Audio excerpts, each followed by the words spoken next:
Mr. Squidward, welcome to the night shift.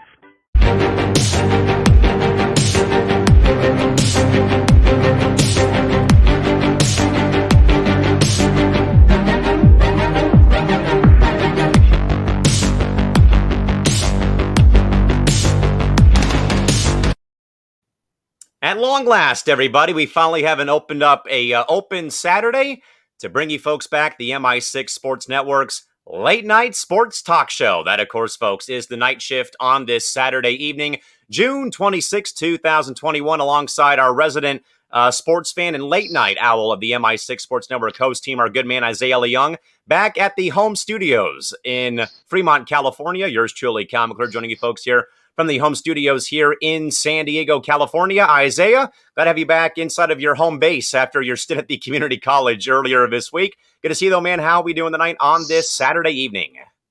Oh, I'm doing good, Callan. I'm so thankful that I'm not doing the show from the community college, man, because I felt like while we were there, I think I got bit by some things, and I had like an allergic reaction, so it was so bad. But glad to be back. At home doing a show here at 10:30 p.m. Pacific time instead of 12 a.m. I was doing it like on my trip to Houston or Texas.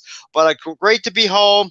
It's a great day in sports, man. I'm kind of bummed because my Oakland A's, they had a 4-2 lead after Matt Chapman hit that home run, the 2-run homer into the right field arcade at Oracle Park. I was, jumping up and down, and then the bullpen comes in and craps the bed. So I just, I'm speechless right now. This isn't the first blown game of the day for me. My Phillies blew it. Now my A's blow it.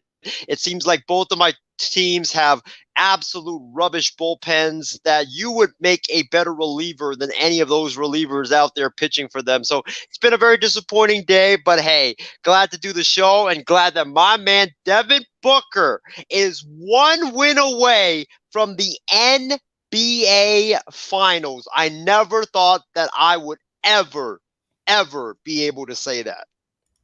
I don't think I would either. At this rate, though, folks, of course, the night shift is on air for the next hour or so, bringing you folks, again, the Cliff Notes version of your sports. Again, I know we've been away for a while, though, because, again, we've had some, scheduled conflicts over the summer with Saturdays and Sundays and moving the puzzle pieces around. But again, folks, give us your thoughts, though, your live input, your questions, your comments, your concerns, hot takes, cold takes, loony takes throughout the course of the program. We'll do our absolute best to read your commentary live on the air this evening here on this Saturday night. Again, plenty of coverage with the NBA, pro baseball, college baseball today. Obviously, a very big controversial story we'll get to in college baseball a little bit later. And also plenty of other great things going on, including a little Olympic discussion as we get very close to the opening ceremony for the Olympic Games in just over 28 days, roughly, in Tokyo, Japan. Couple of quick comments. Our good man, Brandon Herrera, from our great friends over at the Coast to Coast Entertainment Network, saying, what's up, Callan? And the king of flip-flopping, my favorite teams, Mr. Isaiah Leung. Casey King tuning in, saying hello, guys, and good evening to you guys as well. And good to have the night shift back on air. And Isaiah, I thought you'd be out at Oracle Park cheering on your A's. We need your A's to pull it off tonight for the Giants to lose. I wanted to go, Casey, but unfortunately the tickets are super expensive right now. I think I checked the lowest priced ticket for this weekend's Giants and A's ticket was a whopping $125. So I just don't have the money at this time. The only good thing about that, though, that shows you that both teams are great. Both teams are playing great ball. Fans are coming back out to the ballparks finally at full capacity and stuff like that. And, of course, Christy Wilson always tuning in, saying hello. And, of course, Christy, we thank you as always for tuning in and joining us here tonight on the program. Of course, Isaiah, into the NBA postseason.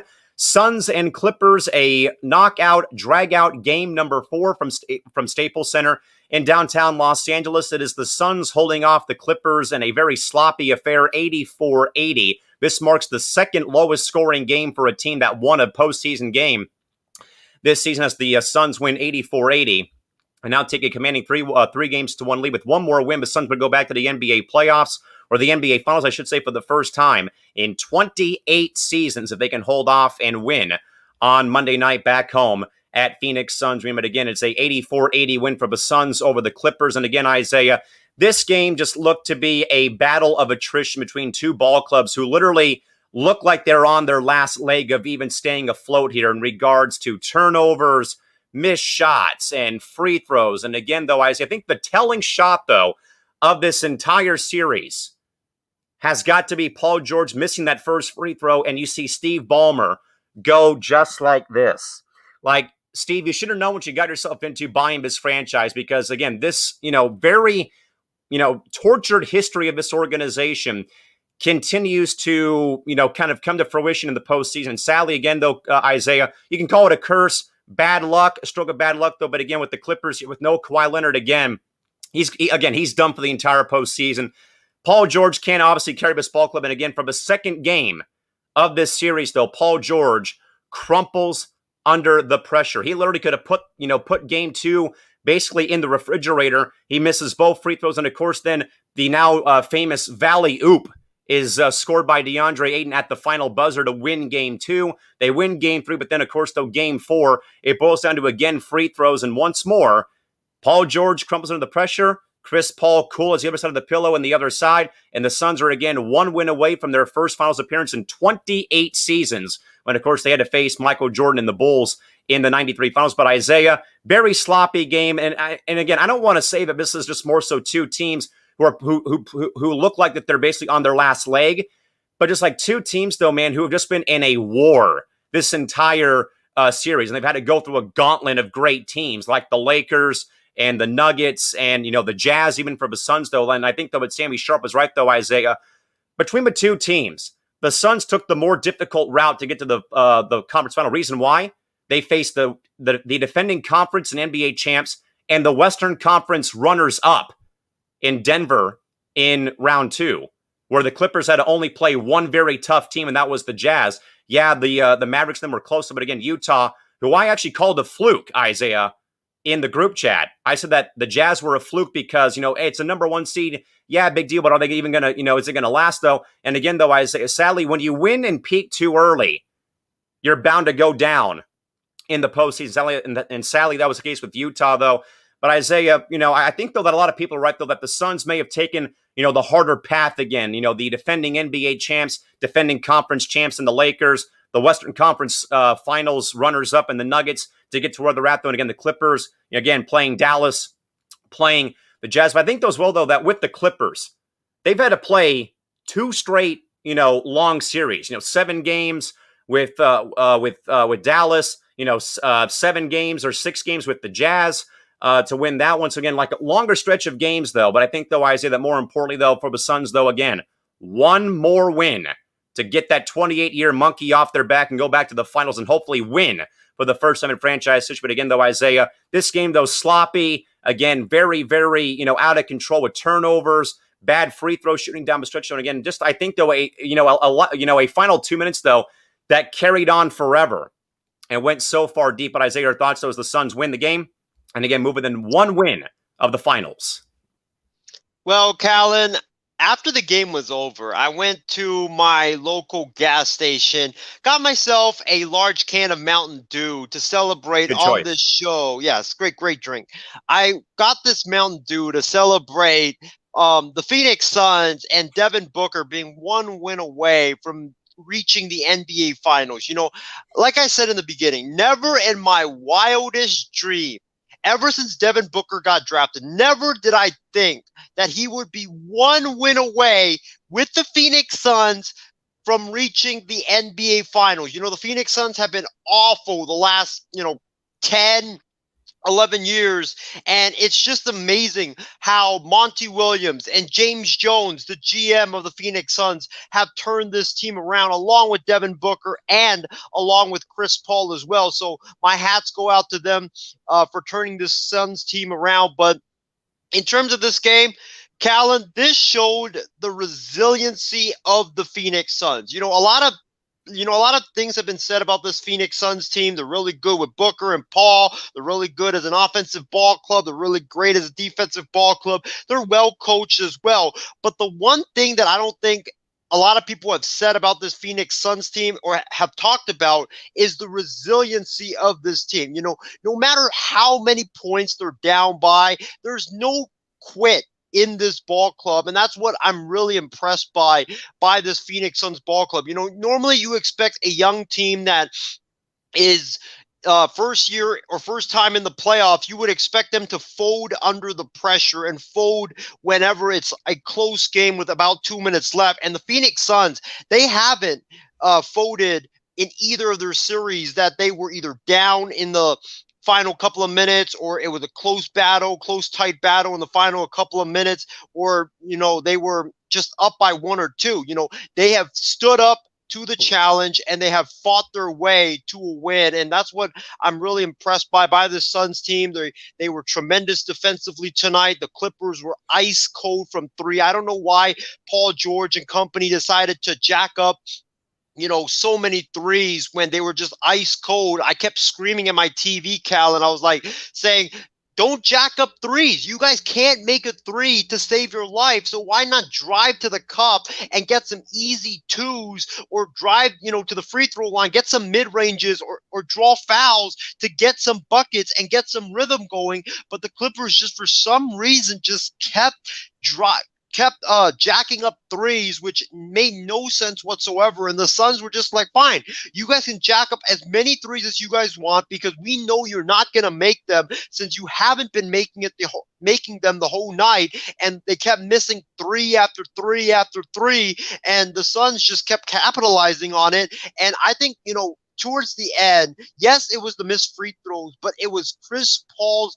calming leadership that helped propel the Suns to this win. You know, like I said in the beginning, the Suns, they could have easily crumbled because Devin Booker had fouled out with, I believe, 1 minute and 40 seconds left in the ball game. And I was thinking, like, oh my gosh, man, the Suns are going to blow this game. They're going to lose because their top scorer is out of the game. Their top player is out of the game. Who's going to step up now? And you saw in that final 1 minute and 45 seconds, Chris Paul calms the Suns down. He goes to the free throw line multiple times. He was fantastic defensively, and he was one of the big keys as to why the Phoenix Suns are now 1 win away from going to the NBA Finals.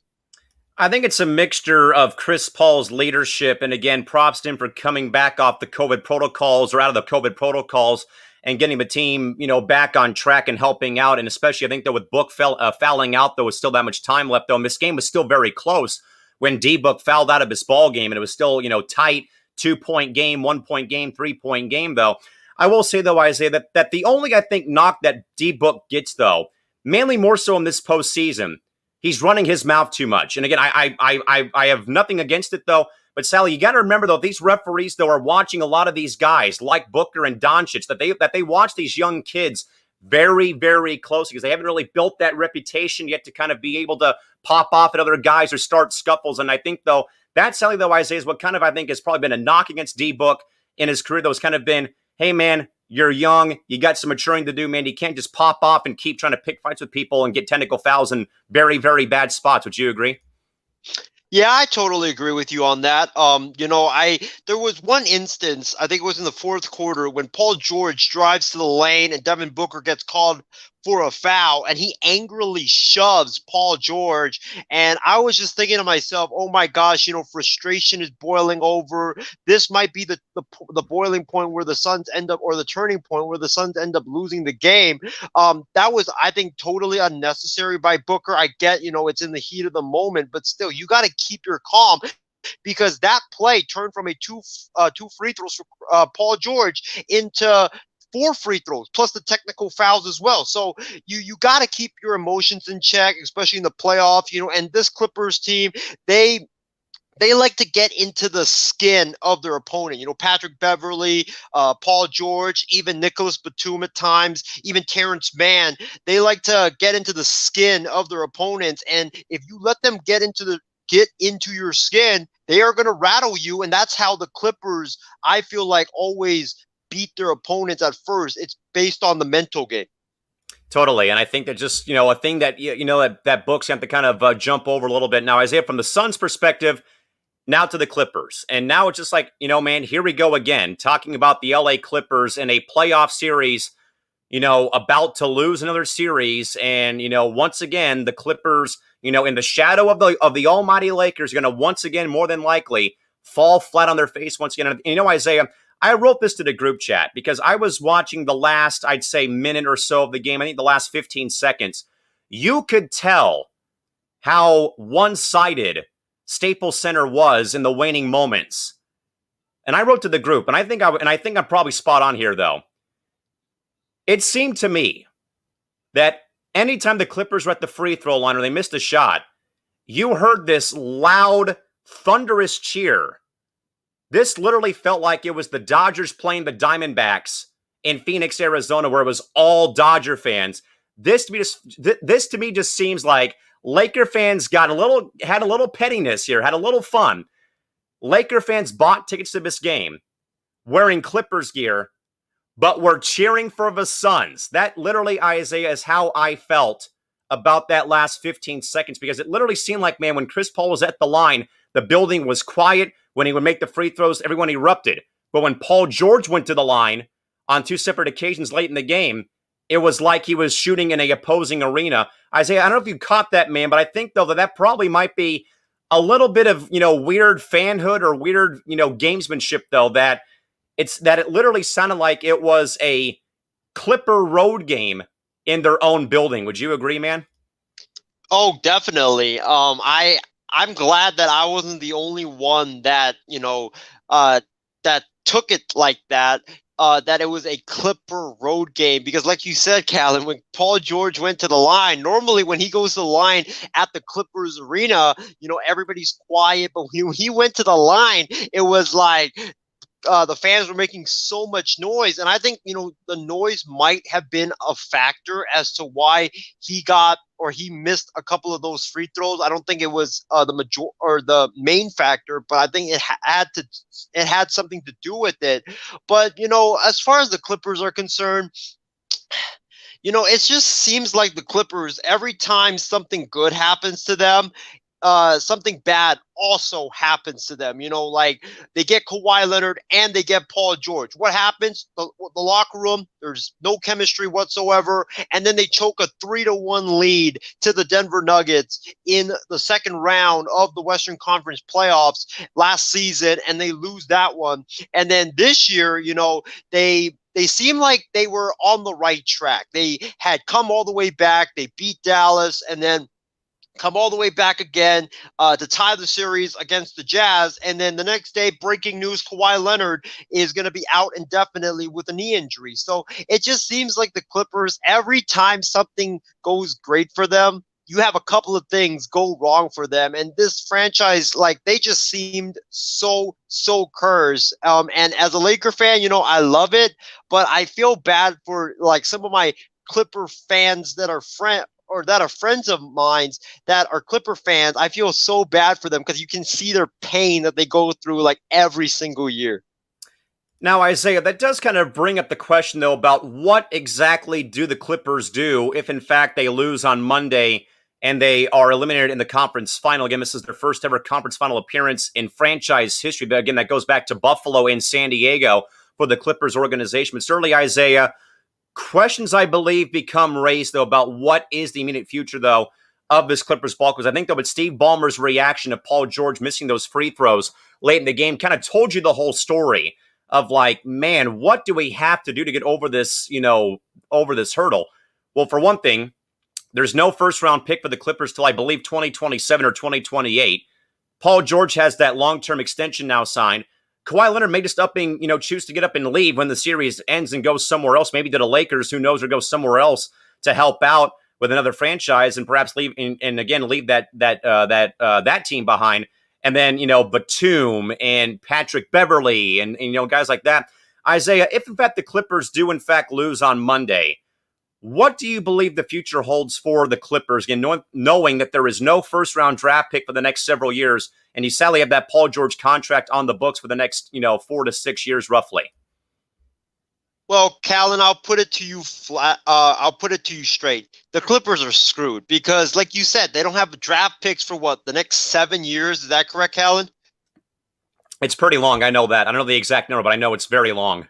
Yeah, it's something like that. They don't have like a first round pick for a long, long time. They still got that Paul George contract on their books, and it's like I don't know what you can do.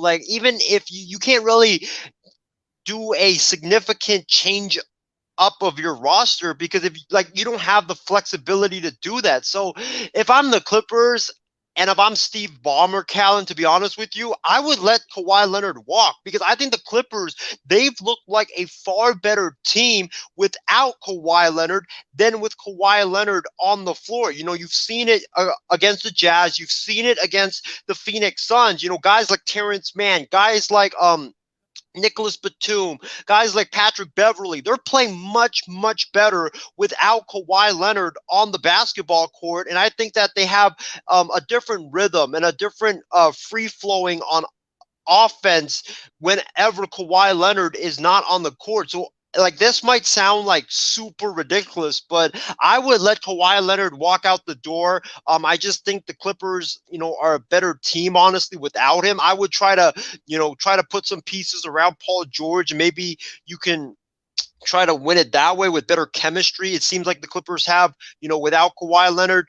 And also, Callan, if I'm the Clippers, I don't know like the exact salary cap the Clippers are at right now, but if the Clippers let Kawhi Leonard walk, and this I think might be the most far-fetched idea I've ever thrown on this show, and that is, I think what the Clippers should do is I know Chris Paul is going to be a free agent after, or he has an option, which I think he's going to opt out. He has maintained that he is going to opt out.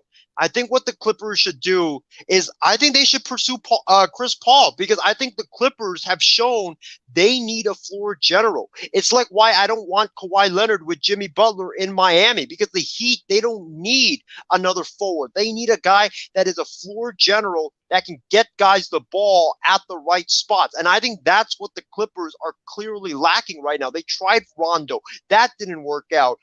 Beverly, he's not, a typical point guard, a floor general. So I think that Chris Paul would make more sense for the Clippers than a Kawhi Leonard. So, Isaiah, I did some quick research about the potential outgoing draft picks from the Clippers. And here they are, outgoing. So this means that these were all done in trades or whatnot. So outgoing, 2021 second-round pick to Charlotte, 2022 first-rounder to Oklahoma City, their 2023 first-round pick to Oklahoma City with a swap added, their 2024 first-round draft pick also to Oklahoma City, and their 2025 first-round pick to OKC also could have a swap as well. They also are giving OKC a 2026 first-round pick and a second-round pick to Atlanta in 2027. They only have 4 incoming draft picks. One includes one from the Kings in 2022 and 3 from Detroit in 2024, 2025, and 2026. So literally 1, 2, 3, 4, 5. 5 first-round picks all to Oklahoma City between 2022 and 2026. Wow, unbelievable. So they don't have a first-round pick this year then, am I correct, Callan? It does not appear to be per the research I just did. I do believe they actually have a first-round pick, and I believe they're picking 25th per the lottery results. Oh, okay. So, yeah, I mean, you don't really have that much flexibility. So what I would do is I honestly would let Kawhi Leonard walk because I think Kawhi Leonard, if he walks, you can use that money that you save from letting him walk. Instead of giving him the max, you can use that money and you can spread it around your team and, either pay guys and re-sign guys on your current roster or get guys that can help you build a team around Paul George. Because, even though we give Paul George a lot of flack for his postseason performances, the guy has shown that without Kawhi Leonard, he can carry the Clippers. I don't know how far he can carry the Clippers to, but he has shown that, he can carry the Clippers without Kawhi Leonard. And I think that if you just put pieces around him, like shooters around him, good three-point shooters around him, and, other great defensive players around him, I could see the Clippers maybe being a formidable threat around Paul George and be better than a Paul George and Kawhi Leonard ball club. Isaiah, I have one very loony idea about Kawhi Leonard possibly leaving. And again, this is just kind of based off of his career. Again, he goes to the Spurs, helps them win there, leaves for a small market team in Toronto with via a trade. He helps them win a championship there. He comes to a small market team. I know it's in LA, but again, a second fiddle, basically, the JV team as they've been called for so long, the Clippers, and try to turn that franchise around. Isaiah, I know that you said that maybe he'd work in Miami. This may sound stupid, Isaiah, but what about if Kawhi end up going to Milwaukee to help out with Giannis? Because I think, though, as we know, though, about Middleton, some of those guys kind of being on the back end of their career, though. But if Kawhi's already had, successful runs in San Antonio, but also a successful run, I'd say, as well in Toronto, that was for like a year or two, maybe, again, I don't know if it really works out, though, but I think, though, Isaiah, could a team like Milwaukee or a team kind of like the Bucks, though, who maybe need that secondary star, though, maybe in a small market, like, for example, in Milwaukee, maybe in Miami, who knows, though, but could there be a suitor like, just for example, like Milwaukee, who probably could, perhaps extend Leonard a contract, though I think would probably hurt their cap space just knowing about Giannis's deal, though? I think you would have to take less to make that happen, because I think right now the Bucks, their salary cap is full right now with Giannis's max deal. You have Drew Holiday's big contract, and also I think Middleton he's got a big contract as well. So I think between those three, they take up a large amount of that salary cap. And I just think that if Kawhi were to go to Milwaukee, I think he would have to take much, much less than the max that he would want in free agency. Plenty of thoughts, though, Isaiah, about this game tonight. First and foremost, Casey King saying crazy second half and, of course, a sloppy second half. Casey further adds on, I think the Clippers are done, fellas. Without Kawhi Leonard, going to be tough to come back on the Suns, and the Suns are for real. They certainly are, and probably, I don't know, Isaiah, there's been two very good Suns ball clubs and, maybe three, very good Suns ball clubs, not including this one, the 76 team that, of course, lost to the Celtics in the finals. Of course, the 93 team that lost to the Bulls, though. And also, the Steve Nash era, they got to the conference finals, but never got over the hump, though.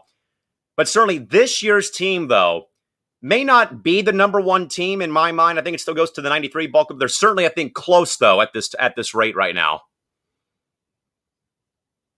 Isaiah, you're muted, buddy. I would say, they are close because I think that this Suns team right now is very promising. I think it was a couple of weeks ago on I think it was Speak Out when me and you both went on Speak Out with Adam and Trey, and I said that this Phoenix Suns team, they remind me a lot like the Golden State Warriors during their first year. You could see the chemistry between the team. You could see, they had a young player, a young budding star, Stephen Curry breaking out. Devin Booker, I think, is doing the same thing. And then, you could just see that there was something about this team that made them special. And I see a lot of the similarities between that Warriors team and this Phoenix Suns ball club. Christy Wilson also adds, I remember the 93 finals well, even though I was happy that the Bulls won, felt terrible for Charles Barkley and for Phoenix. And also Christy says, Isaiah, great drink choice. I approve as well. Brandon Herrera's back. He's saying, wait a minute. Is Isaiah claiming that the Suns are his team? No, Brandon, I'm not claiming the Suns are my team. I'm just a big Devin Booker fan. I've been a big fan of his ever since he was drafted, I believe like 6 years ago. I wanted him on the Lakers. When the Lakers had that 7th pick, I was pissed off that the Lakers drafted Julius Randle. And, it sucks that we drafted Julius Randle, because now if we think about it, we had Devin Booker instead of Julius Randle, with Devin Booker and LeBron eventually coming. Who knows what that team might have done? But hey, good for Devin Booker and the Phoenix Suns doing what they're doing right now. I just have his jersey because I met the guy. Very, very, very shy. Again, here's an 18-year-old kid just out of college, trying to, new city. He's at a baseball game. He's sitting a section away from me by the pool, and we're in line for Chinese food. And I'm like, can I get a photo when this is all said and done? We were talking shop a little bit, and a great guy. And again, I'm hoping for the best for him. Casey also says that the Suns are a fun team to watch, and I hope they win it all. Love watching DeAndre Ayton play. He just continues to get better and better. Again, we're all rooting for small market teams here, so it is what it is. So Phoenix, Milwaukee, Bucks and Suns, it's either this. Isaiah's favorite player gets validation, or my guy Giannis gets validation if it's Milwaukee versus Phoenix. But either way, we're all rooting for small markets here, so it is what it is right now. Casey also says the Clippers will always be second fiddle to the Lakers. The Suns have a good fan base here in Arizona and have always had good support, definitely for sure. Casey also says, I think that Kawhi opts out of his contract with the Clippers, and he does not see Chris Paul returning to the Clippers. I think he stays in Phoenix, and he seems to like it here. Definitely could be, I think, though, Isaiah, it could be a case, though, of him opting out and then coming back like what Anthony Davis did with his contract and player option. Yeah, I could see that. But Callan, if I'm the Phoenix Suns, I would not give him. I think he's about to make $44 million per year, and I think either the salary cap. I don't know like the exact numbers, but I think Chris Paul could be in line for a deal that would pay him annually 40 to 50 million per year. And if I'm the Phoenix Suns, I love Chris Paul to death, but I would not give him a contract worth 50 million per year. I think that's just a wee bit too much. And who knows how that payroll is down there too. Again, small market syndrome sadly down there in Phoenix. Casey says, fellas, here's one more of the worst Clippers trades of all time, all the way back in 83-84. They drafted Byron Scott, dealt him to the Lakers for an aging Norm Nixon. The great Jerry West pulled off that trade as Lakers GM, and Byron Scott turned out to be a great key for the Lakers, and Norm Nixon became injury-prone with the Clippers. New viewer of the program, Corey Goodrich, says he believes it's over and that the Suns got a very good team. They certainly do. And I think, though, Isaiah, your point about the Warriors, I'd say it's about like the Suns and the Padres, for example. Star players, superstar veterans, like Paul, for example. I would throw Book in there. Young kids like Ayton, Cameron Payne. Again, a good mixture of veterans, and again a good mixture too of young kids as well on that roster. I could see it. That you could see on the bench that they're having fun. After the games, after they won, they were FaceTiming Chris Paul. I think it was Book, it was Ayton and Cameron Payne as well. So you could see the camaraderie of this ball club. And you could just see like how they just love each other and have great chemistry and love playing with one another. So again, folks, the Suns defeat the Clippers tonight from Staples Center 84-80. The Suns now lead 3-1 and will look to close out the series and win their first conference title in 28 years as they head back home with a 3-1 lead. And also, Isaiah, props to Chris Paul for saying he does not want to talk about having that 3-1 lead because we know, of course, he's had some bad luck with 3-1 leads in his career, sadly. Oh, good for him. You never want to talk like whether it's Chris Paul or even LeBron James, you never want to talk about the 3-1 lead because you might jinx it. We've seen so many blown 3-1 leads through the last 5 to 10 years. So like the great Kobe Bryant said, job not finished. One more quick question here from Corey. He says, guys, what do you think about Beverly on the Clippers? I'm not a fan. He's a baby. Certainly, Isaiah, I think you want to have guys like this, because certainly this is not the bad boy Pistons era again of, Rodman, Isaiah Thomas, Bill Laimbeer. Guys really aren't out there enforcing or, pushing guys or, kind of in a way, like you said earlier, being that player that gets on the opponent's skin, though. I think that Pat Bev's act is a wee bit old, but I think, though, it's something that is, in fact, missing from this ball club, especially a team like the Clippers, though, who needs it, like, really bad. He gives them the fight. That's what he gives them. He gives them the fight, and he gives them the dog mentality. But what I don't like about Pat Bev is, do you really have to complain about every single call that is called against you, or every single ball that you knock out of the opposing player's hand? Do you really have to do that? That I just think is a wee bit too much from Patrick Beverley. But other than that, I respect the hell out of the guy. I don't like him at all because he haunts my Lakers every single year. But if I'm the Clippers, I would definitely keep him because he's a great defender. And certainly a guy that I think you need to have, though, especially in a day where people call the NBA soft. He's the last guy kind of playing like 80s or 90s era basketball. With that, again, folks, Suns over the Clippers 84-80 to, again, get within one win of winning the Western Conference Championship. With that, Isaiah, over to pro baseball. And sadly, Isaiah, your beloved Philadelphia Phillies are nowhere close to being back. They blow another game today. 4-3, the Mets win this one via a walk-off victory today from Citi Field. And with that, Isaiah, the Phillies are now 35 39 and playing in the worst division right now in all of Major League Baseball, which again has all but one team above 500 right now in the standings. Isaiah, floor's all yours, my man. What do you got?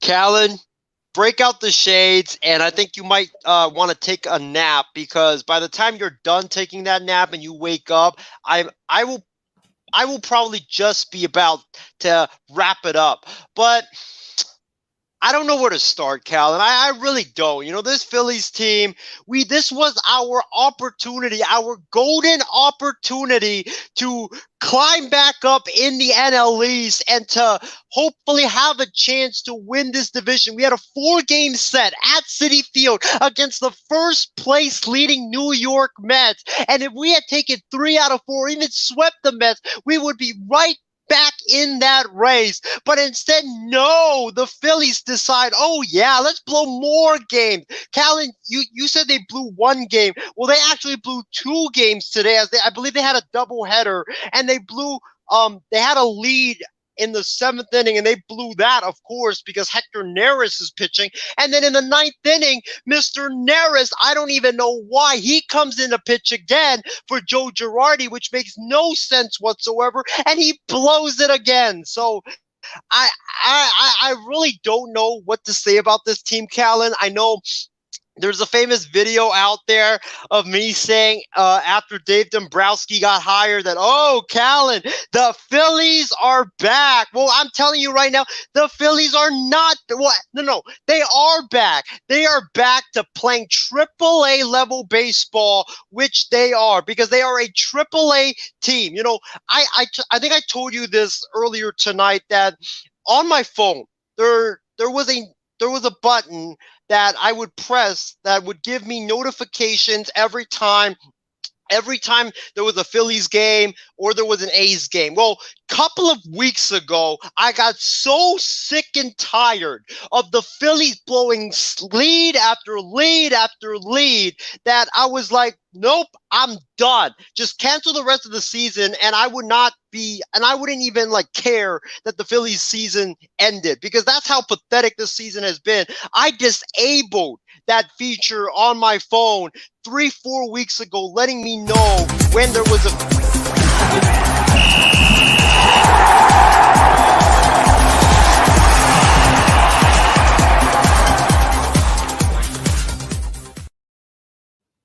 It gets better, Isaiah. The A's just blew it against the Giants and lost in extra innings.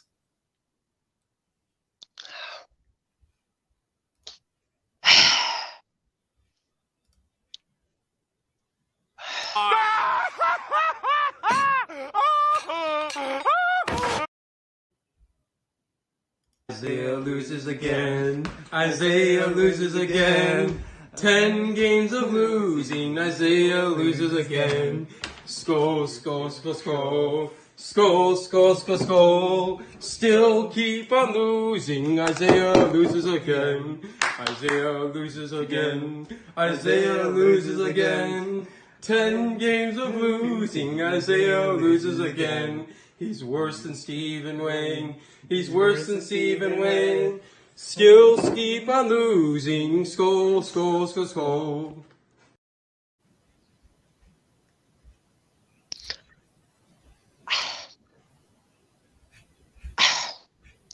Why does both of my team's bullpens just want to irritate me each and every game? The Phillies bullpen has been a complete disaster for the last couple of years. Last year, I had to literally, in the 7, 8, 9 innings, I had to make sure my fridge was stocked with a bunch of 6-packs, and I would take one out, and I would finish the entire 6-pack after every Phillies game, because that's how wild that bullpen was. And I thought, the A's, with Trevino, with Diekman, with Sergio Romo, with Trevor Rosenthal, that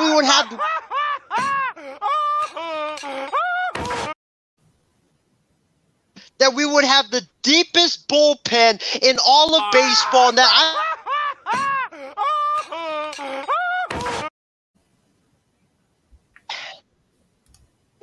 I would just not have to worry about the A's bullpen because I knew the A's bullpen was super reliable and that I would only have to worry about the crap Phillies bullpen that is even worse than a hot pile of rubbish. But the A's bullpen, I don't understand. Jake Diekman, you had a... Here's Matt. There's you there. Diekman had a 0.47 ERA last season. He was terrific. Yusmeiro Petit had, I believe, a 2.57 ERA, but I might be wrong on the exact ERA number, but he was lights out for the A's. And Trevino, he's been a pleasant surprise this year. But all these guys, they were supposed to be the rock of this bullpen. Instead, they look like the Phillies bullpen. I think that I'm watching 3 Hector Neris's out there pitching for the Oakland A's. That's how bad the Phillies or the A's bullpen has been.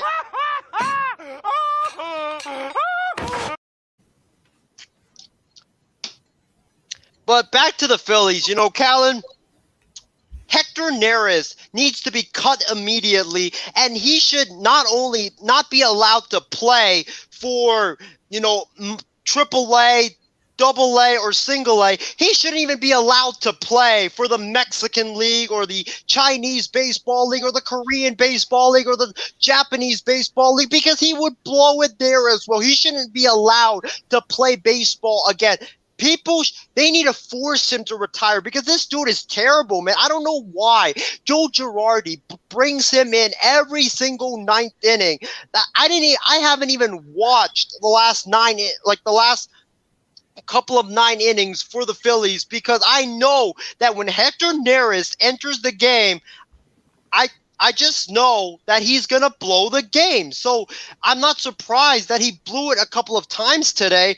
That's what the Phillies get for not spending money on bullpen. What has the last couple of World Series champions? Why have they been successful? Because they have had a rock-solid bullpen. You look at the Royals, the 2015 Royals. Then you look at the Dodgers. You look at other teams that won the World Series. They have a great bullpen, and yet the Phillies decide, we can spend all of our money, all of our stupid money on our lineup. We can spend it all on our starting rotation, but when it comes to the bullpen, we'll get a bunch of relievers off the street, and we'll plug them in, and they'll work because we don't even need a bullpen because our lineup will hit 50. We'll score 15 runs a game. That doesn't work that way in baseball. You need to have a great bullpen in order to win games. And the Phillies, they don't have anybody. I think that Joe Girardi can trust in that bullpen because Neris, you can't trust him at all. Alvarado, this guy throws 98 to 100, but he's more wilder than me when it comes to pitching on the mound. That's how bad he is. Sam Coonrod, same thing. Guy throws like 97 to 100, but the guy can't find the plate most of the time. And then you have like other guys like Connor Brogdon. He's been all right, but he's not, a 8-inning or 9-inning guy. You have had like other guys step in. Ranger Suarez, the rookie. He's been decent, but he's not, a late inning guy. The Phillies have nobody on their bullpen right now. That's why I am done with the Phillies. That's why the Phillies aren't going to win anything this year. That's why the Phillies aren't even going to win anything next year. That's why the Phillies aren't even going to win anything for the next 10 years. It's because they don't spend any money on that bullpen, and instead they always try to plug guys off the street to pitch in that bullpen, and it never, ever, ever, ever works. And I don't know why they haven't learned their lesson yet. Isaiah, if there's one very teeny tiny bright spot for the Phillies today, they scored runs off Jacob deGrom. Like nobody has done that all year today. So that might be like the one like very teeny tiny consolation prize for the afternoon today. I saw that, Callan. I saw that they scored one or two runs, I believe, off Jacob deGrom. But then I turned it off right after Zach Eflin left the game because I was like, yep, we're going to blow it again. Don't even need to watch the rest of this game because we already know the ending. You could just forget even needing to play games for the Phillies. Let's just, print scores on papers and print the wrap-up on paper and just print it saying the Phillies lost because the bullpen blew it, because that's what 80% of Phillies games results are going to be. At this rate, That's really all I can blame it on is on the bullpen and how it's been used. Casey, I agree. Phillies need pitching. Corey also says, I'm a big Yankees fan, but they are not playing very well. They also sadly lost today again to the Red Sox, and the Red Sox have won the first 5 games of that longtime rivalry. Casey has a question for you, Isaiah. Will Girardi be fired at the end of the season? What do you think? I don't think he will because he's a very well-respected manager. But let me say something about Joe Girardi. When Joe Girardi stepped in to manage the Phillies, I was so excited. You know, there was a post on my Facebook saying, oh my gosh, we got Joe Girardi. I've been wanting Joe Girardi ever since, you know, the Phillies fired Charlie Manuel. I think Joe Girardi is going to be a great manager. I even compared Joe Girardi to Bill freaking Belichick, Callan. That's how crazy I got on Joe Girardi. Well, guess what? Joe Girardi's not looking like Bill Belichick. What?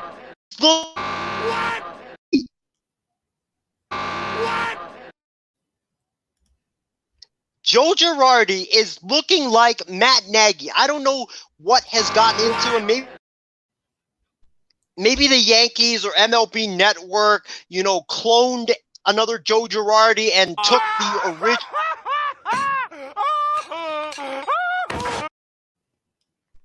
Because that is not the Joe Girardi that I know and I watched at manage the New York Yankees. I'm telling you, this Joe Girardi looks complete opposite to what the Joe Girardi that I saw manage the New York Yankees. And I think that his reputation is taking a big hit this season with the Philadelphia Phillies, although it's not really his fault. Oh, the fact you brought up Matt Nagy, though, was great. I don't see Girardi getting fired either. I think that there's a longer leash with Girardi. I think, though, falls at the feet, though, of the front office more than it's on Girardi. Again, he really, I mean, I know it's on him, though, to get the right guys in there. But again, I think it's a little too early to kind of start throwing managers under the bus. And also, real quick, Christy Wilson has a great point. He says, guys, let's face it, the Phillies suck. I blame Bryce Harper. I do, too. Oh, yeah, I mean, for sure. It's because of that third. Well, I don't really blame Bryce Harper. I blame more of the front office because they use analytics so much. And the analytics always say that, hey, when it comes to bullpens, you can go cheap on them. I mean, that's what the A's have been doing. Like, look at the A's bullpen. The guys that are on their bullpen right now, Lou Trevino, he's on a rookie contract. Sergio Romo, 1 year, $3.5 million. Yusmeiro Petit, 1 year, $2 million. Jake Diekman, I think he's on a 1 year deal worth like $3 or $4 million. Analytics always say to go cheap on bullpen, and the Phillies have been following that for years, and it just never, ever works. So I don't really blame Harper. I blame more of the front office trusting the analytics and not doing old school baseball and doing what you're supposed to do in baseball and putting more money and more resources into fixing that bullpen. If there is blame for the Harper contract to the front office, it's because this contract looks like an absolute L because there's no opt-out clause, no trade clause. Like, this is literally Harper in Philadelphia for 13 years, wasting his life away where he could have gone somewhere else maybe after 7 years, 6 years, 5 years, having those opt-outs in there. And they certainly done, and they obviously dropped the ball in a big-time situation right there. But again, folks, the Phillies bit again by the bullpen, 4-3. The Mets walk off today. The Phillies are again 35-39. And again, the NL East has only one team right now above 500 in the National League Eastern Division standings. With that, Isaiah, the Arizona Diamondbacks were trying their best to snap a 24-game losing streak, buddy. They finally did so at the hands of my San Diego Padres, 10-1 Arizona from Petco Park. And also a very alarming note for Padre fans. Dinelson Lamet leaves his start early, holding his right arm and elbow again after 2 1/3 innings of work today. So yes, the D-backs win for the first time on the road in over a month. That was the last road win for the D-backs before tonight was that 7-inning doubleheader, no-hitter thrown today, I should say, by Madison Bumgarner. But Isaiah, though the Padres will be the butt end of jokes, though, Arizona was bound to win a road game eventually. And I think, though, that I heard a very, not really interesting story, though, but certainly one that I think, though, sucks to hear, though, is that David Peralta, one of the longer tenured members of the D-backs, literally, I believe, recently went around the dugout and was chewing out teammates and getting in guys' faces and trying to be that vocal leader. But at the same time, though, maybe having to step on guys' toes, though, because Isaiah, this is obviously going to be probably a year, though, where the D-backs still lose 100-plus games, maybe 115-plus games this season. And certainly that, blame can be cast on Torey Lovello, can be cast on the front office or on the ball club. But Isaiah, I've been a part of teams who've had long losing streaks, man. And there comes those times, though, where you kind of have to, chew guys out or get in guys' faces or maybe have have a couple of, altercations to kind of get the guys to snap back into reality. And I know they've been a punching bag and they barely won their 10th game on the road, though. But certainly, Isaiah, bound to happen today, though. But I think, though, Isaiah, for Arizona's sake, though, I know a lot of people, probably yourself included, say this is all on Torey Lovello. I think, though, Isaiah, this falls more, though, on the Diamondbacks front office for, again, the Paul Goldschmidt trade years ago, renting Zach Greinke for a bit, renting JT Martinez for a bit, though, but not having any sort of backup plans, though, or anyone in the pipeline to help kind of, tape up or bandage those wounds, though, or cover up those gaping holes. So, but certainly, Isaiah, I could see Ketel Marte being moved. I know he got hurt again tonight, though, with his hamstring issues. David Peralta could be moved. I don't know about that Bumgarner contract at this rate. Maybe even Eduardo Escobar gets dealt away from Arizona. But certainly, though, Isaiah, definitely some tough sledding right now in Phoenix. But obviously, the D-backs get their first road win in well over a month as they beat the Padres handily 10-1. But Isaiah, more so, what are your thoughts right now about Arizona? Probably the worst record right now in the entire major leagues. They came in today 29 games out of first place in the National League Western Division today, trailing San Francisco, LA, San Diego, and of course, Colorado. But Isaiah, whereabouts, though, is the blame in your mind, though, on why the D-backs are having a miserable season? Is it on Torey Lovello, the manager, the front office, or the entire team as a whole? What do you think and why? I think it's on everybody. When you lose that many games in a row on the road, and when you are that many games under 500, you can't just blame one person. You have to blame the entire organization. I think from top to bottom, the front office has done a piss poor job. The manager, Torey Lovello, I like Torey Lovello. I think he's a good guy. I think he can manage the game of baseball. And I just feel so bad for him because he made the playoffs, I believe, the first couple of years of his tenure in Arizona, and it's just been downhill ever since. And I think that I really do believe that he's going to be gone after this season, or they might even can him mid-season, depending on how things go the rest of the year. But I think Lovello's gone. I think, like you said, Callan, Escobar, I think he's going to be dealt. Peralta, I think he has to be dealt because, like you said, there's been a lot of altercations in the locker room, and they might view it as him being a cancer to the locker room. So I could see him definitely being moved. And, for Arizona, I really don't understand. It started back when Dave Stewart was the general manager and Tony La Russa was the president of baseball operations. And they said in their press conference when they got hired that they wanted to rebuild this team. Arizona was in a rebuild. They had traded away a bunch of their players, and they were going to rebuild this team and keep Paul Goldschmidt, like what Atlanta did when, Freddie Freeman had first come up. Chipper Jones was on his way out. Brian McCann was on his way out. All these veterans were on their way out, and they, shipped a bunch of them out, just to rebuild the team around Freddie Freeman. And that's what Arizona wanted to do around Paul Goldschmidt. And then after couple of years, they go out and sign Zach Greinke to a 6-year contract in the middle of a rebuild. I did not understand that deal at that time. It really boggled my mind that they signed him to that big contract. I think that was, I guess they wanted to contend, but you just said 2 years ago you wanted to rebuild. Now you want to contend. So which way do you really want to go? And then they just kept making moves that made you scratch your head and made you go what are you doing? Are you trying to rebuild or are you trying to contend? So I think that's where Arizona's problems lie, is the fact that the previous front office and also this front office just can't decide whether they want to fully tear everything down and rebuild or whether they want to contend, because it seems like they want to rebuild at first and then they start making moves that push them towards contention, and then they make other moves that, like trading Paul Goldschmidt, that makes you think, oh, they're tearing everything down. So I think Arizona, if they clean house, firing the manager, and also cleaning house the front office. I think they need to find a one true direction they really want to go before you can really turn this ball club. You can really turn this ball club up. Yeah, I think, Isaiah, the last thing you want to see, though, is a team, though, who they're stuck in the middle. You know, they play the Jimmy Eat World song in the middle on loop, basically. It's like, do we want to rebuild? Do we want to go and get some, contend? And I think it's what I think has set the D-backs franchise back for where they're at right now, though, because of the uncertainty. Like, do we want to really, rebuild? Do we want to go and, go the route of going, this way, or going the route of rebuilding, or going the route of contending? And certainly, I don't know, though, folks, how the blame can be cast, though, on one person. I think, though, that more so, but this is a whole entire organizational issue of kind of being at that fork in the road of regards to rebuilding or contending, and kind of, not really picking a side. And I do know, though, of course, folks, that the D-backs are bound to eventually win a game on the road eventually. And, of course, it happened to come at the expense of my Padres, though, today. 10-1 Arizona defeats the Padres tonight from Petco Park in San Diego.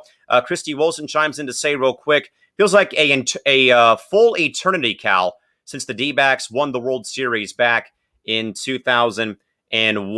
20 years of waiting for the D-backs since. And also Casey King says that the Phillies front office needs fixing. Wouldn't get rid of Girardi either, but you know how it is in Phillies. They run athletes and coaches out of town. But again, folks, more than anything else, the Diamondbacks have won a road game finally after a 24-game losing streak on the road. It is the longest in the modern era of baseball. Arizona beat San Diego 10-1 to snap that road losing streak. And for the Padres' sake, though, for the 8-game win streak coming to a close today, though, I have really got to give a lot of, props to my hometown ball club and for the fan base here, though this is about Arizona.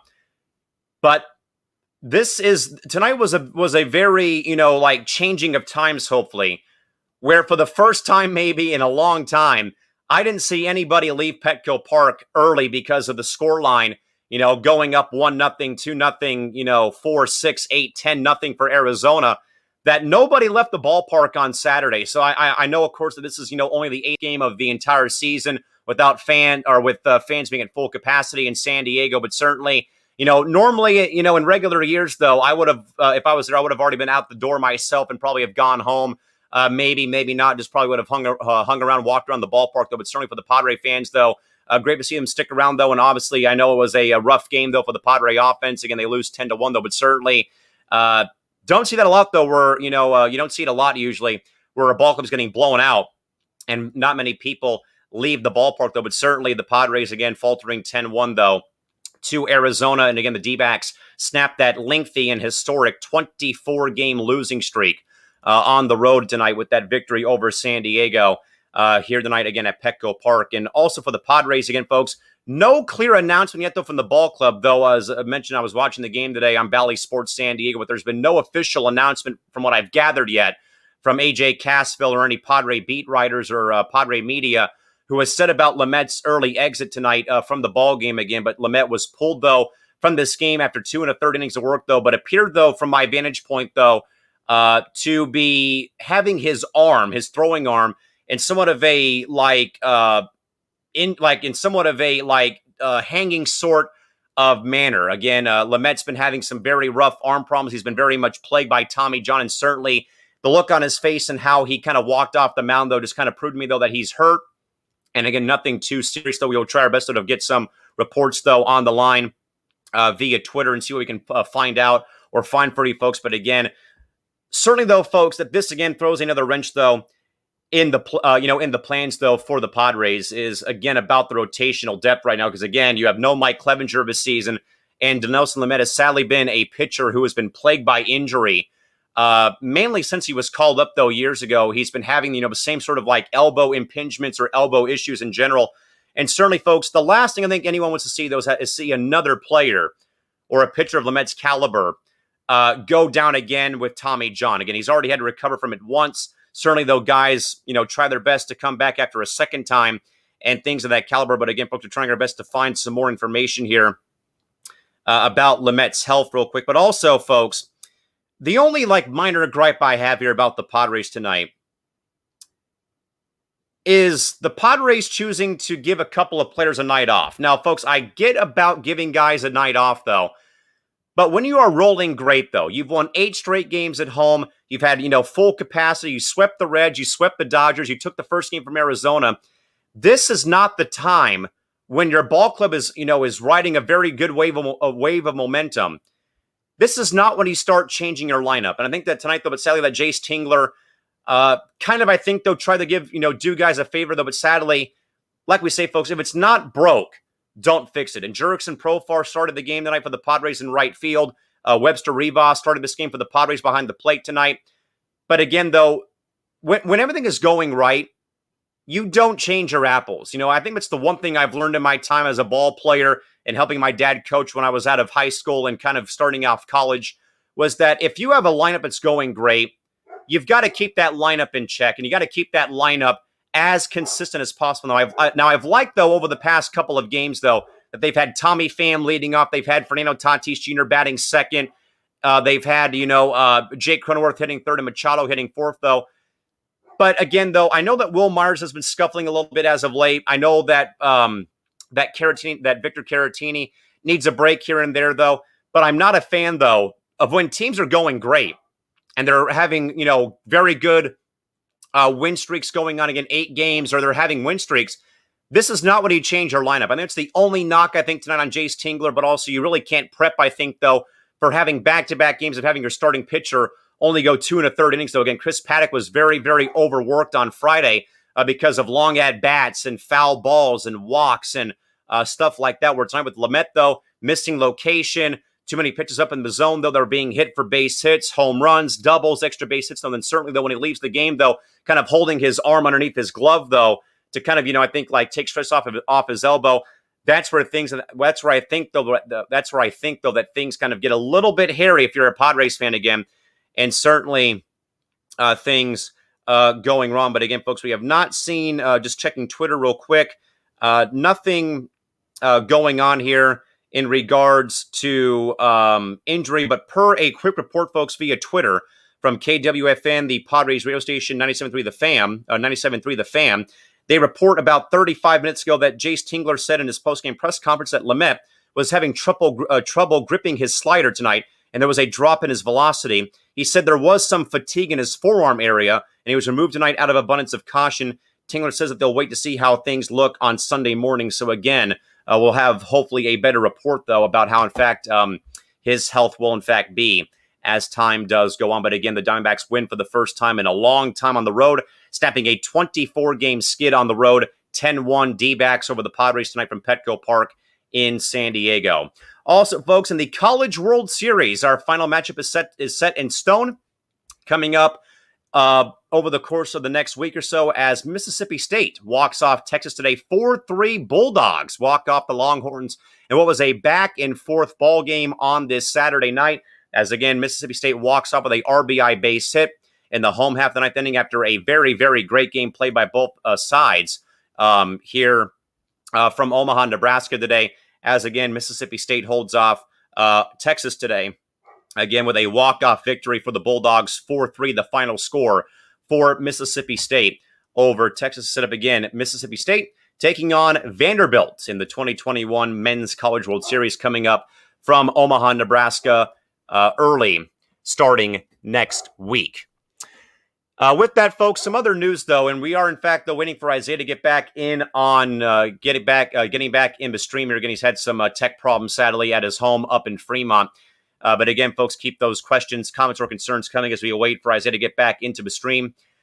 But once more, folks, we'll go to probably a very hot story. Certainly, I think, though, one that I think, though, has rocked college baseball over the past couple of days or so.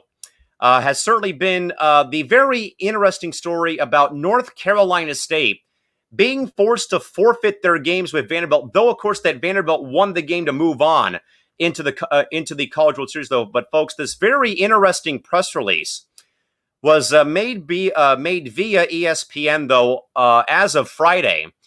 And, of course, folks, now a quick backstory here about this for Saturday is that NC State, folks, had a breach of COVID-19 protocols that knocked about 13 players out of the game that they had played against Vanderbilt earlier, just before the week ended. And basically, per the report gathered here, folks, is that the statement that reads here, this again is courtesy of ESPN sources. This is a NCAA statement on COVID-19 protocols for Vanderbilt versus NC State matchup on Saturday.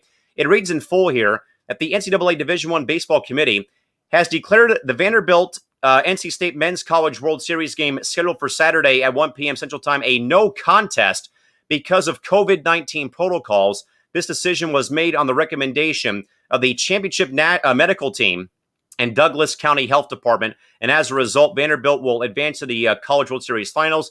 The NCAA and the committee regret that NC State's student athletes and coaching staff will not be able to partake or be able to continue in the championship series in which they have earned the right to partake. Because of privacy issues, we cannot provide any further details. So, Isaiah, I think, though, man, this is a very somewhat interesting situation, man, that we had transpire over the weekend, essentially, that we were in the middle of this very great NC State Vanderbilt series, though. But sadly, man, you heard the rumblings, though, of NC State playing this game with about 13 guys off their roster because of COVID issues.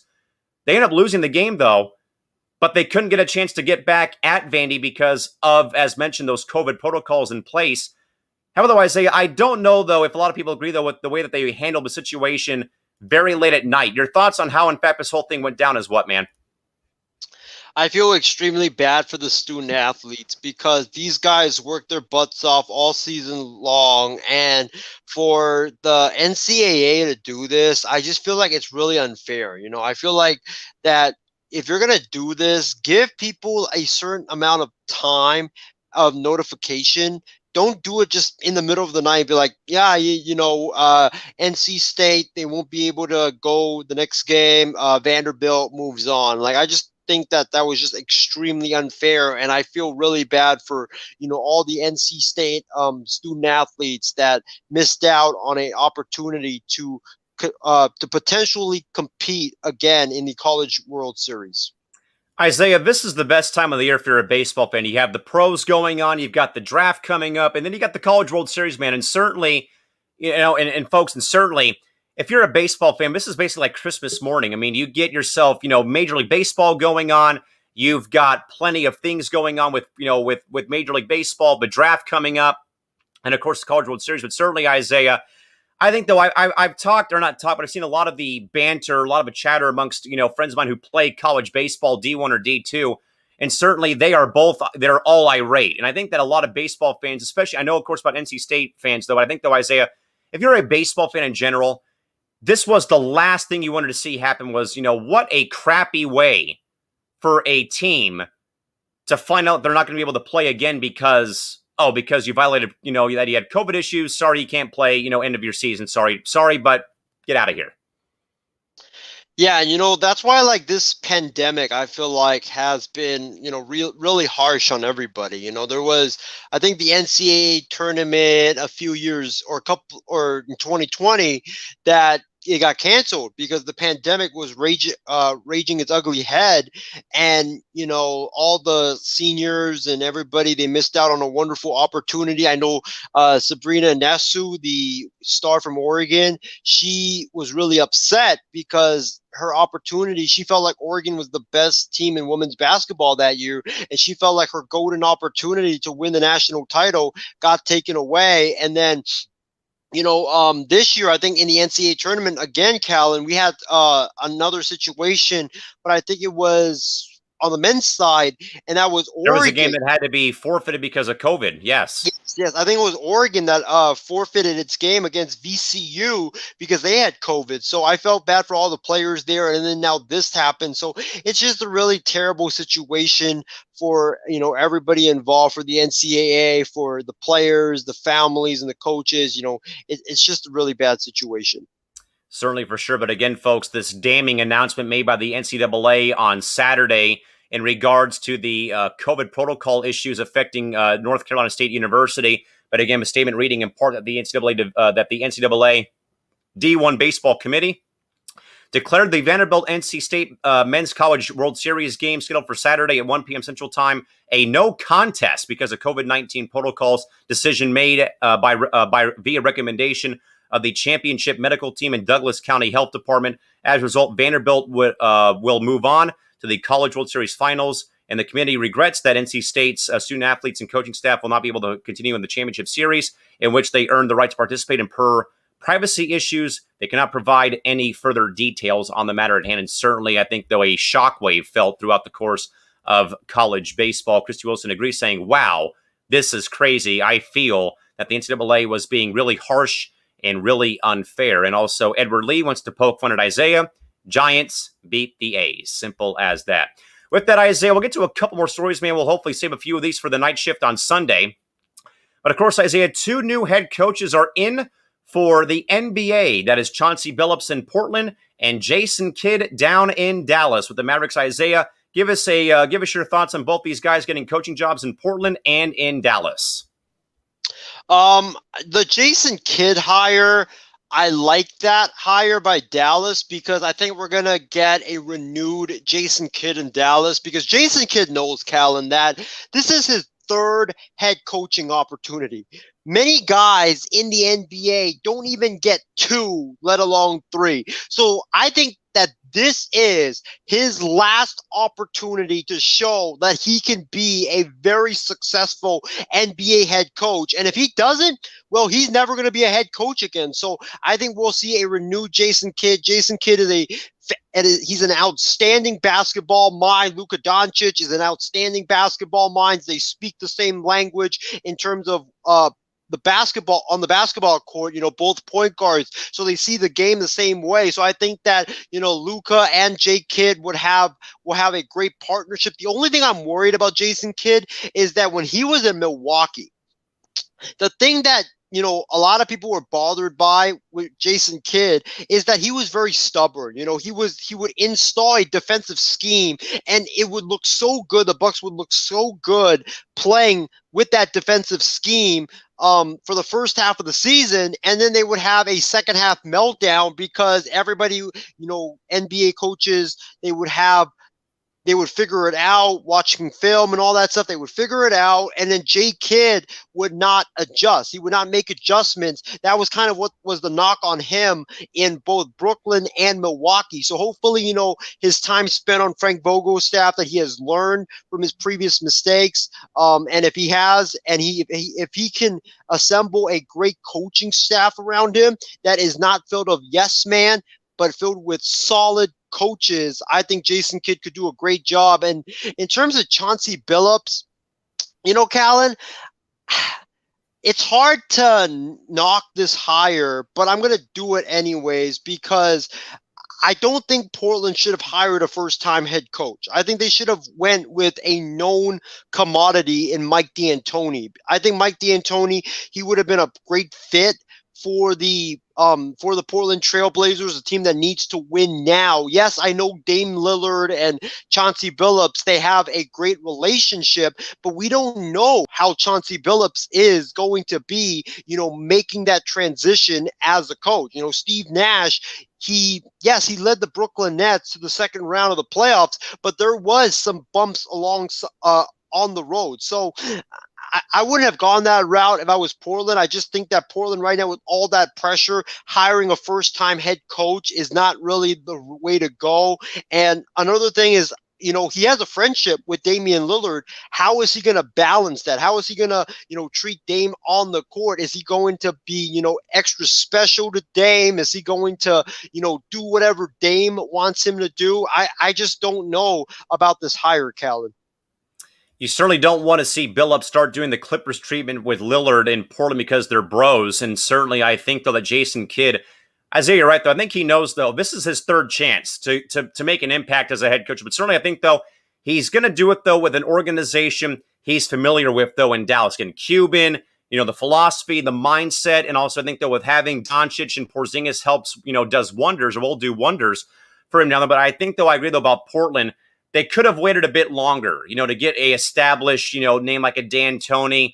maybe a Budenholzer if he gets canned from Milwaukee, if they don't go to the finals or they don't, get out of round 3 or they lose the finals, maybe, who knows. But certainly, I think, though, Isaiah, I think that Dallas has the better guy in place right now. Portland, I'm a little leery about, like you, though, because, again, personal ties, though, with with Dame and with with Billups, and then, of course, Jay Skid, though, knows all about the philosophy that Cuban has, though, in Dallas. Certainly things, I think Dallas is set up right now for a great future.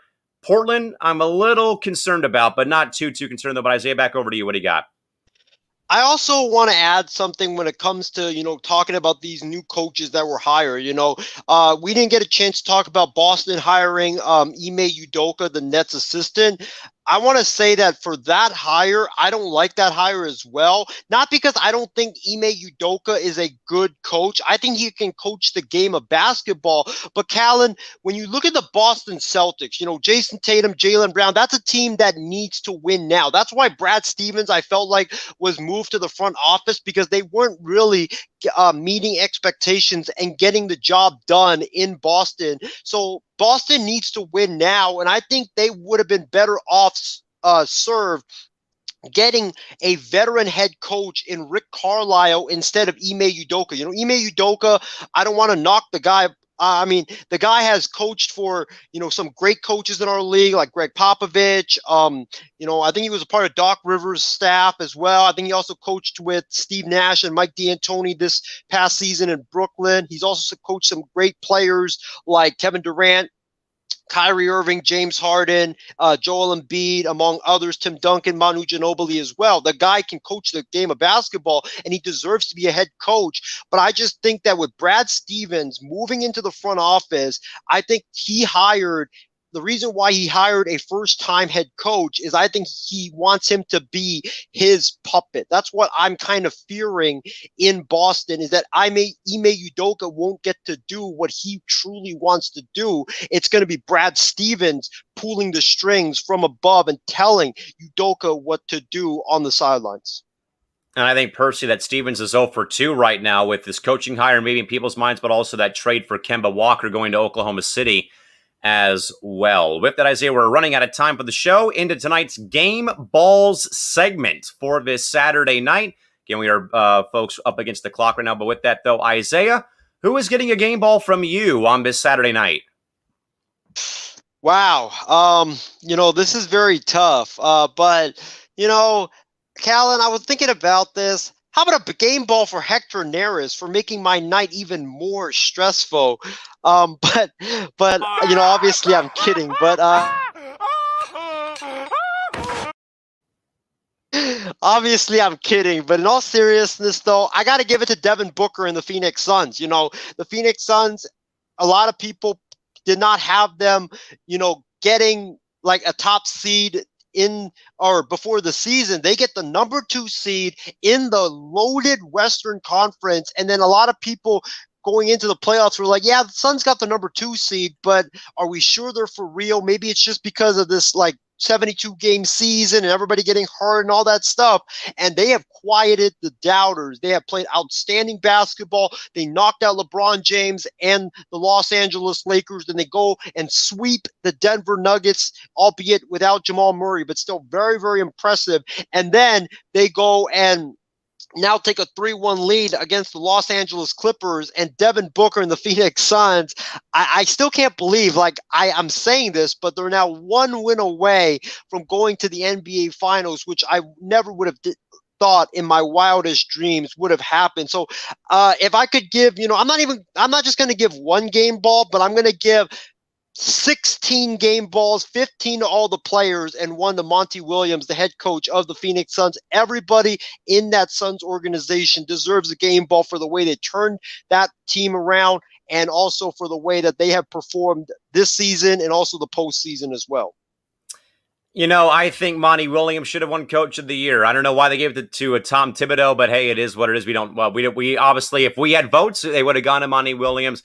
My 1 game ball, Isaiah, goes to the Montreal Canadiens of the NHL, the team that no one picked to go anywhere in the Stanley Cup playoffs. Obviously, a very weird year for the NHL again. All the Canadian teams playing each other all season for 56 games. And the Canadiens, I believe, entered the postseason at 500 to 1 odds to win the Stanley Cup. They've not won the cup since 93, and they took out some very great teams on their way to the Cup final. They took out Toronto, they took out Winnipeg, and they took out the Vegas Golden Knights. Now they're going to play Tampa Bay for the Stanley Cup playoffs, and also Cole Caulfield is an absolute stud. And for Montreal, also Carey Price proving all the doubters wrong. So props to Montreal, looking to get the first Canadian Stanley Cup in 28 years. So either the Suns will win the NBA title for the first time since 93, or at least, get back to the finals, or we'll have ourselves having the Canadiens win their 25th Stanley Cup and their first since 1993. Also, a couple of quick comments. Christy Wilson first says, feel bad for Becky Hammond, though. Should have gotten the job, or should have gotten either of the jobs. She also says that her game ball goes to the Vegas Golden Knights and Alec Martinez, who played the entire postseason with a broken foot. Isaiah, that just shows you again, my man, that hockey players are built differently. Hey, man, props to him, man. Callan, I could not even stand up from running up and down a basketball court with because I had sore legs, let alone play with a broken foot. So much props and love towards him. Folks, like I said, hockey players are a different breed, and the Stanley Cup is still the hardest trophy to win in pro sports. Don't at me. With that, we'll now move on over, folks, into tonight's Final Thoughts. Time to wrap things up here, folks, on this Saturday night. We have, sadly, though, lost Isaiah right before the midnight hour, though, here on this Saturday. But I do, though, folks, know, though, that, again, just Alec Martinez, though, playing that entire postseason with that broken foot, though, for the Vegas Golden Knights. Absolutely insane. Isaiah, over to you for your final thoughts. What do you got for us? Wow, Callan, it was great to be back doing the night shift. We hadn't done the night shift in a long, long time. So great to be back doing the show. I want to thank all of our viewers out there for tuning in. I want to thank Christy Wilson, Edward Lee, Casey King, Corey Goodridge, as well as I think Big B, Brandon Herrera as well, for tuning into our program. We love you guys for supporting us and giving us so much love. Thank you guys so much for that. We really appreciate it. But my final thoughts, Callan, is two things. Number one is, guys, make sure to tune in tomorrow morning at 10 a.m. Pacific time. Me and Steven will be representing the MI6 Sports Network, and we will be going up against the folks from Coast to Coast for a little family field. It'll be Coast to Coast versus MI6. It's going to be so much fun. It's going to be the battle of the network. So make sure you guys tune in tomorrow morning at 10 a.m. Pacific time. And Callan, I will try not to embarrass the MI6 Sports Network on Family Field, but knowing me, I probably will do it anyways. But the second thing I have to say is the guy that everybody's not talking about for the home run derby is my guy, Sean Murphy. Sean Murphy absolutely deserves to be in the home run.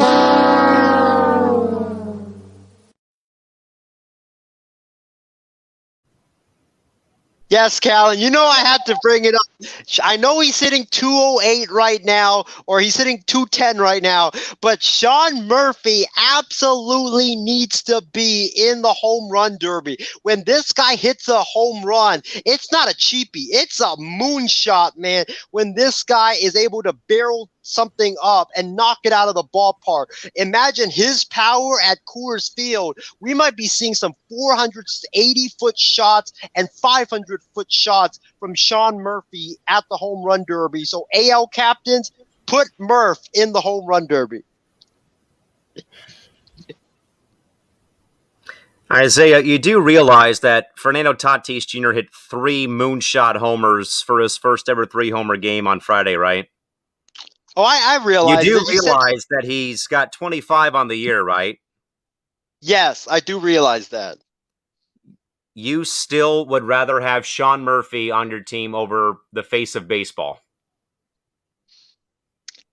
Can I have a couple of years? No. My my take of Sean Murphy over Fernando Tatis was projected for a couple of years down the road, Cal. I'll put it that way. No, that is not how it works, sir. I should never have even brought up Sean Murphy's name for final thoughts. Now I'm even regretting it.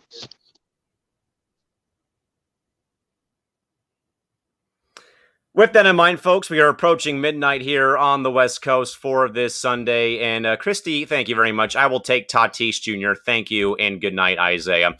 I think every baseball fan out there, even if they don't root for the Padres or hate the Padres, would even pick Fernando Tatis Jr. over Sean Murphy. With that, though, folks, up until Sunday, again, we'll be back with you folks here on Sunday night to recap more games and bring you folks Game 3 of the Eastern Conference Finals and also plenty of more baseball and other big news, as usual, folks, here on the night shift again. So with that in mind, folks, for yours truly, Callan McClurg, and for Isaiah Leung, and for the entire cast and crew here of the MI6 Sports Network, we'll see you folks back here later on Sunday evening for another episode of the night shift, back at our usual 10 o'clock p.m. start time back here inside of the MI6 Sports Network, folks. Till next time, good night and bye-bye.